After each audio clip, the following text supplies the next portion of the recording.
भारत को उदारीकरण और भूमंडलीकरण करे हुए 25 साल हो चुके हैं। तो आइए इस 25 वर्षों में हम क्या सपने देखे थे, क्या खोया और क्या पाया, इसका ज़रा एक विश्लेषण करने की आवश्यकता है। हम ये समझने की कोशिश करते हैं कि ग्लोबलाइजेशन ने या लिबरलाइजेशन ने हमें क्या दिया, क्या सोचकर ये किया गया था। देखिए, शुरू में ये समझना कि 1980 से पहले का जो समय था, लगभग 40-50 वर्ष का, उस समय भारत की जो ग्रोथ रेट थी, जिसको विकास दर बोलती हैं, वो 2.5, 3, 3.5 के बीच में थी।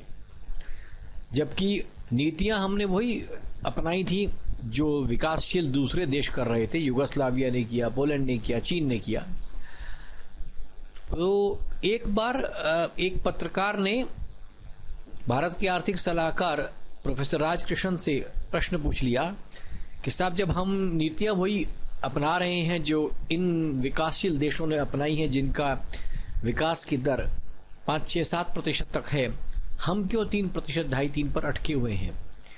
तो प्रोफेसर राजकृष्ण को शायद कुछ समझ नहीं आया, या उनकी बुद्धि शायद उतनी थी, या पता नहीं क्या समझ के उन्होंने उत्तर दिया। उन्होंने कहा, नहीं, हम लोग क्योंकि हिंदू हैं, हम हिंदू विकास दर से ऊपर नहीं जा सकते, और हिंदू विकास दर लगभग 3-3.5% के आसपास होती है, ऐसा उन्होंने कह दिया। स्थिति यह हो गई कि इस नाम को लेकर के हिंदू विकास दर 1978 से शुरू हुआ और भारत की छवि बहुत खराब हुई।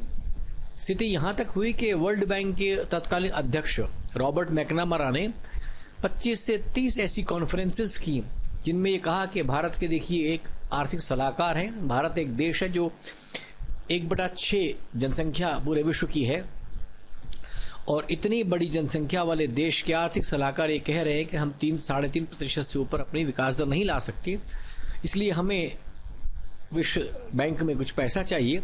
तो मैं आपसे भीख मांगता हूं, मैं आपसे पैसे दान की अपेक्षा करता हूं कि इस देश को खड़ा किया जाए, मतलब भारत को खड़ा किया जाए। उसके लिए विश्व बैंक ने पूरे विश्व से पैसा मांगने की कोशिश करी। ये भारत की साख बना दी गई थी। और उसी समय के आसपास भारत की जो प्रक्रियाएं थी, वो एक्सपोर्ट को हमने बढ़ाने के लिए एक बहुत बड़ा इशू किया। 80 के दशक में, 75-80 के दशक में अगर आप देखिए, हर चौथा आदमी कपड़े एक्सपोर्ट कर रहा था। दिल्ली में या हर बड़े शहर में, गली गली मोहल्ले में कपड़ों का, मतलब सिलाई का काम बहुत ज़्यादा चलने लगा। लोग सिलाई के कपड़े एक्सपोर्ट करने लगे, कोई रुमाल, कोई मैक्सी, कोई कुछ।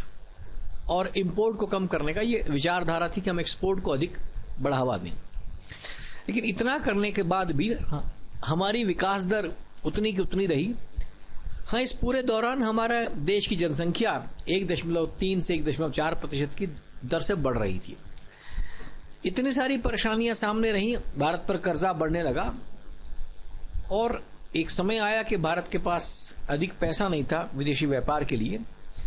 तो भारत के ऊपर एक दबाव डाला कि अब आप ग्लोबलाइजेशन का रास्ता अपना लीजिए, अपने दरवाजे, पूरे बाजार खोल दीजिए। और भारत के तथाकथित आर्थिक सलाहकारों ने जो सुना, जो कहा, या जो उनकी मानसिकता थी, उसी पढ़ाई में उन्होंने भारत को ग्लोबलाइजेशन के कुछ दिए के तथ्य कि इस ग्लोबलाइजेशन से ये होगा। बिना इस बात को एनालाइज किए सोचे कि इससे पहले कितने लोग ग्लोबलाइजेशन कर चुके हैं, उनकी स्थिति में क्या सुधार आया है, और हमारी स्थिति क्या उनसे भिन्न है, हमारी स्थितियों में क्या आएगा, बिना भविष्य का सोचे इस पर दस्तखत कर दिए गए। मुझे अभी भी याद है, ये हमारे शर्मा जी थे, जो उस समय, आनंद शर्मा जी, जो ये WTO के एग्रीमेंट पर साइन करके आए। तो पत्रकार ने उनसे पूछा कि आपने भविष्य के विषय में क्या सोचा है, कि इससे क्या क्या प्रावधान होंगे, शायद भारत को नुकसान होगा, फायदा होगा। तो आनंद शर्मा ने कहा कि जो 161 देशों के साथ होगा वही मेरे साथ भी हो जाएगा, उसमें कौन सी बड़ी बात है। मतलब ये मानसिकता लेकर के तो भारत के सत्ताधीशों ने ग्लोबलाइजेशन को स्वीकारा। अब उसके बाद क्या क्या कारण दिया? पहला दिया गया कि ट्रांसपोर्टेशन सस्ती हो जाएगी, माने अगर विश्व के बाजार खुलते हैं तो आपका यातायात का, ढुलाई का, माल ढुलाई का खर्चा कम हो जाएगा। देखिए, ये माल ढुलाई का खर्चा किसका कम होगा, ये समझिए, जो सबसे अधिक विभिन्न प्रकार की चीजों को आयात करता है। माने आप लंदन समझ लीजिए, अमेरिका समझ लीजिए, जिनके ऊपर सेब बाहर से आना है, फल फ्रूट बाहर से आना है, सब्जियां बाहर से आनी है, चाय कॉफी बाहर से आनी है, उन्होंने जगह जगह से सारा सामान ले रहा, तो उनके लिए ढुलाई सस्ती पड़ जाएगी। परंतु भारत जैसे देश के लिए जिसने आयात करना है, क्रूड ऑयल सबसे ज्यादा आयात करना है, तो इस तरीके से हमारे लिए ये बहुत ज्यादा फर्क वाले फायदे वाली बात नहीं थी। लेकिन किसी भी तरह हमें समझाया गया कि ढुलाई सस्ती हो जाएगी, हालांकि सस्ती हुई, उसमें फर्क नहीं है। फिर टेक्नोलॉजी का ट्रांसफर आसानी से हो जाएगा, आपको जो टेक्नोलॉजी चाहिए वो इधर से उधर जा सकती है। यहां पर मैं आपको एक बात बताऊं, पूरी दुनिया में कोई भी देश अपनी टेक्नोलॉजी को, जो अच्छी क्वालिटी की टेक्नोलॉजी है, वो कोई देना नहीं चाहता। बात सब करेंगे टेक्नोलॉजी ट्रांसफर की, कोई नहीं देगा। अब भारत में देख लीजिए कौन सी ऐसी हाई टेक इंडस्ट्री भारत में लगी है, जो फॉरेन यूनिवर्सिटी के जो लोग आ रहे हैं, जो एमएनसीज आ रही है, वो भारत में आके कोई चिप्स बना रहा है, कोई टोमेटो सॉस बना रहा है, कोई टूथपेस्ट बना रहा है। भारत के अंदर ऐसे लोग जो टेक्नोलॉजी ट्रांसफर आसानी से हो रहा, वो क्या बना रहे हैं आप देख सकते हैं। और ये धीरे धीरे ये ट्रांसफर उन लोगों के लिए तो ठीक है जिनकी मार्केट खराब, जैसे उदाहरण के लिए नोकिया। अब नोकिया एक समय में एक बहुत बड़ा फोन का ब्रांड था आज से 10 साल पहले, परंतु आज नोकिया का सारा इंडस्ट्री की मैन्युफैक्चरिंग चाइना में चली गई है। आज चीन का सारा मोबाइल हमारे पास आता है। तो क्या हम भारत में एक मोबाइल फोन नहीं बना सकते? तो ये टेक्नोलॉजी ट्रांसफर अगर आसान हुई तो हमारे लिए क्या आसान हुआ? ये सब कंडीशन के अंदर हमें कह दिया गया, लेकिन हमें सारी टेक्नोलॉजी जो दी गई वो दी गई जो हर जगह से रिजेक्टेड थी, और वो टेक्नोलॉजी हमारे पास आ गई। कुछ टेक्नोलॉजी शायद बेहतर भी आई हो, लेकिन उसकी शायद हमें जरूरत नहीं है। हमारी ऑटोमोबाइल इंडस्ट्री बहुत आगे चली, पर क्या हमें इतनी कारों की जरूरत थी? आज हर जगह ट्रैफिक जैम है, क्या हमारे पास इतनी आवश्यकताएं हैं? बिना इसका अध्ययन किए कि हमने टेक्नोलॉजी ट्रांसफर के नाम पे बहुत कुछ ले लिया। फिर हमें बताया गया कि फ्रीडम ऑफ ट्रेड हो जाएगी, WTO हो जाएगा, सारा सामान। लेकिन मैं आपको एक बात बताऊं, आज भी भारत के प्रधानमंत्री बाहर जाते हैं तो आप देखिएगा उनका जो रिपोर्ट आती है, बाद में आता है कि यहाँ पर हमने ये समझौते कर लिए, व्यापार में बढ़ोतरी होगी, भारत चीन ने फैसला किया, भारत ब्राजील ने फैसला किया, भारत ऑस्ट्रेलिया ने फैसला किया। तो अब किस बात के फैसले कर रहे हैं? अगर WTO ने सब कर ही दिया था तो अब क्या आवश्यकता है? देखिए, ट्रेड हमेशा भारत का ऑस्ट्रेलिया का ट्रेड होगा तो उसके बीच में भारत के निहित स्वार्थ और ऑस्ट्रेलिया के स्वार्थ ही बीच में आएंगे। भारत और जापान के ट्रेड होगा तो भारत और जापान का। WTO ने एक मोटी मोटी चीजें बनाई, वो हमारे कभी काम की नहीं है, क्योंकि ट्रेड हमेशा बायलैटरल होगा। जिसको मैं सामान बेचूंगा उससे पैसा लूंगा, और जिसका मैं सामान लूंगा उसको पैसा दूंगा। तो उसमें ट्रेड हमेशा बायलैटरल होता है। किसी भी आप वॉलमार्ट में चले जाइए तो सामान लेने वाला एक व्यक्ति है, देने वाला एक व्यक्ति है। आप किसी डिपार्टमेंट स्टोर में चले जाइए, अब डिपार्टमेंट स्टोर इतना बड़ा हो गया, लेकिन उसका सामान लेने वाला देने वाला तो दो ही व्यक्ति है ना। ये मल्टीलेटरल ट्रेड कुछ नहीं खास नहीं होता है, ये बनाने के लिए एक शब्द दे दिया गया, फ्रीडम ऑफ ट्रेड। फिर दिया करेंसी स्टेबलाइजेशन, कि भारत का रुपया मजबूत होगा। देखिए, हमको 1991 में ही 25 से 30 या 40% तक 2 बार करके रुपया डिवैल्यूड कर दिया गया। हमारा 18 रुपए का डॉलर होता था, 36 रुपए का डॉलर हो गया उस साल के अंत तक। तो अब 36 पर भी स्टेबल तब नहीं रहे। 1990 में 36 लिया, आज हम 60 के आसपास पहुंच गए। तो क्या स्टेबलाइजेशन हुई? आपकी जानकारी के लिए, करेंसी की स्टेबलाइजेशन का कोई नियम नहीं है। पूरे विश्व में किसी भी करेंसी का कोई नियम नहीं है। ये अमेरिका की दादागिरी पर निर्भर करता है, जिससे उसको सामान लेना है उसका करेंसी वीक कर देगा, जिससे नहीं लेना उसके ऊपर कर देगा। ये बड़ी सीरियस सी बात है। अभी आपको याद होगा जब 2013 में जब भारत में दोबारा चुनाव हुए हैं, ये जब मोदी सरकार आई, उससे 6 महीने पहले, 8 महीने पहले की बात है कि रुपया डिवैल्यूड हो गया 20%। अब समझिएगा, भारत के आसपास साउथ एशिया में 4 देश रहते हैं, न बांग्लादेश का रुपया डिवैल्यूड हुआ, न लंका का हुआ, न पाकिस्तान का हुआ। हमारा डिवैल्यूड क्यों हुआ? क्योंकि हमसे सामान लेना है। तो ये करेंसी स्टेबलाइजेशन हमारी अपनी मर्जी पर है, बायलैटरल ट्रेड के ऊपर। आपकी मर्जी, आप कैसे ट्रेड करना चाहते हैं, इसमें भी हमें कोई खास फायदा नहीं हुआ। फिर हमें कहा गया मनी फ्लो आसानी से होगा FDI के नाम पर। अब देखिए, FDI को भी समझने की आवश्यकता है, फॉरेन डायरेक्ट इन्वेस्टमेंट। ये पैसा हमारे पास आ कहां रहा है? आपकी जानकारी के लिए, भारत में पिछले 10-12 वर्षों में, जब से ये शुरू हुआ है ग्लोबलाइजेशन, भारत की औद्योगिक विकास में 2 से 3% पैसा ही FDI का आया है। बाकी सारा ज्यादातर पैसा हमारे स्टॉक एक्सचेंज में चला गया है। अब स्टॉक एक्सचेंज का पैसा कभी आपका नहीं हुआ। इसका मतलब आपने तो ये तो IPL के गेम की तरह है कि भारत ने एक IPL का गेम शुरू कर दिया, दुनिया भर की टीमें आके वहां खेलती हैं, चली जाती हैं, भारत को किराया मिल जाता है। FDI हमारे किस काम आ रही है? और हमें वाकई FDI जरूरत है? यहां पर मैं आपको रेफरेंस देना चाहता हूं। एलन ग्रीनस्पैन नाम के एक बहुत बड़े अर्थशास्त्री हैं, वो 3-4 महीने में एक स्टेटमेंट देती है। तो अमेरिका की उनकी स्टेटमेंट रही है, उनका पेज नंबर 185 एलन ग्रीनस्पैन की, कभी आपको चेक करना हो चेक कर सकते हैं उसमें गूगल पे। उसने लिखा है कि एक समय पे भारत को $400 बिलियन की आवश्यकता थी, फिर $900 बिलियन की आवश्यकता थी। आज उसको भारत को अपने विकास के लिए, इंफ्रास्ट्रक्चर के लिए $1.3 ट्रिलियन की आवश्यकता है। लेकिन इसके लिए भारत को एक भी पैसा, एक भी डॉलर बाहर से लेने की आवश्यकता नहीं। ये एलन ग्रीनस्पैन कह रहे हैं। दुर्भाग्य है कि उनकी बातें भी हम नहीं सुनते हैं। हम सिर्फ वही बातें सुनते हैं जो घुमा फिरा के हमारे दिमाग में जबरदस्ती डाली जाती है, चाहे मीडिया के द्वारा, चाहे तथाकथित अर्थशास्त्रियों के द्वारा। हमें कहीं बहस करने की आदत नहीं है।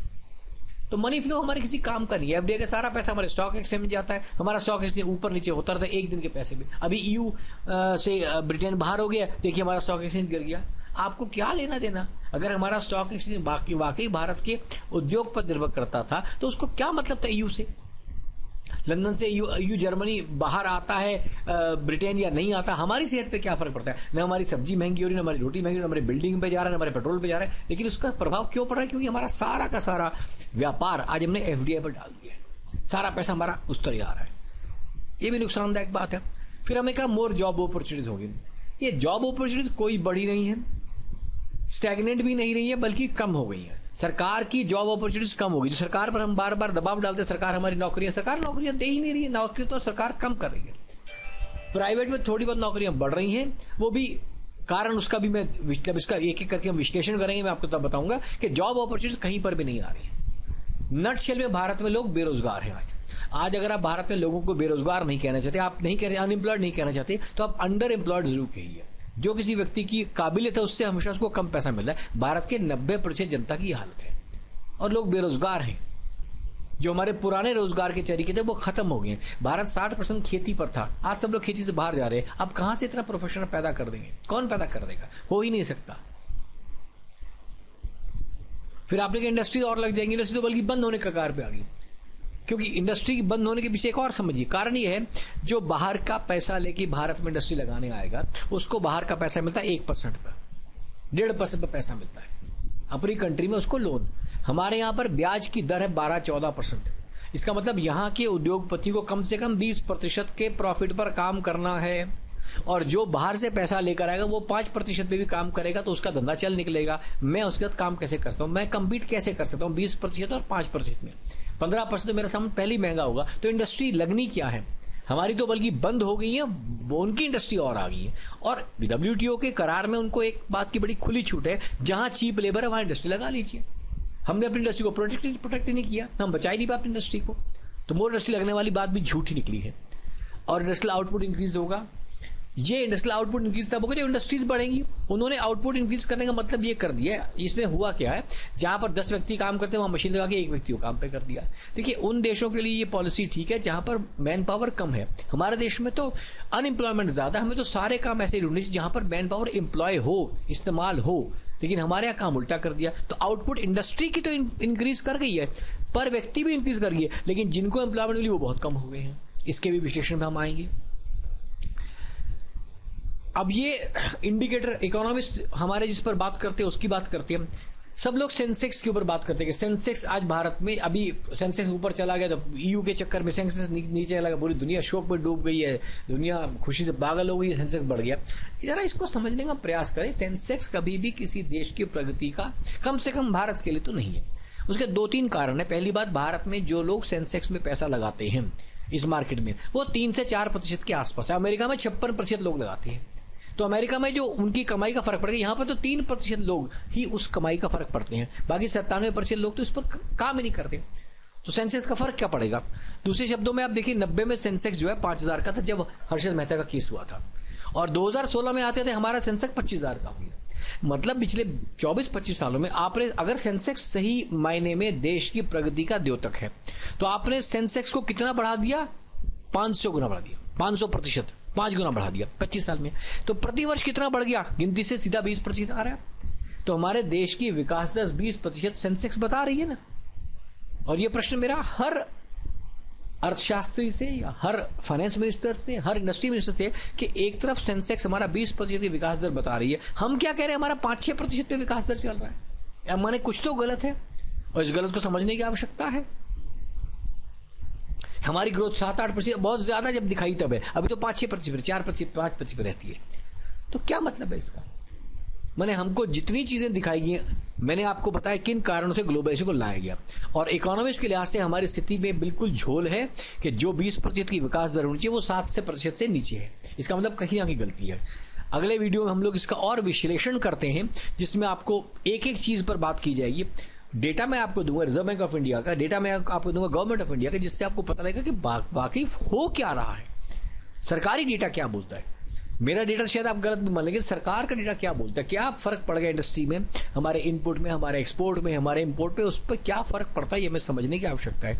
आपसे दरख्वास्त सिर्फ इतनी है कि पूरे वीडियो को आप देखें, इस पर आप कमेंट कर सकते हैं, प्रश्न मुझसे पूछ सकते हैं, परंतु इन सब के साथ एक बात को हमेशा ध्यान रखिए, आप अनबायस्ड माइंड से लेके चलिए। आपके दिमाग में अगर ये घुसा हुआ है कि बुलेट ट्रेन के बिना भारत की प्रगति नहीं है, या भारत में मर्सिडीज बेंज के बिना प्रगति नहीं है, तो शायद मेरे विचारों पर आप सहमत नहीं होंगे, परंतु इसको समझने की आप आवश्यकता जरूर डाल सकती है। वीडियो सुनने का बहुत बहुत धन्यवाद। अगला वीडियो शीघ्र ही आपके पास आएगा, जो एक एक चीज को एनालाइज करके बताएगा। Thank you.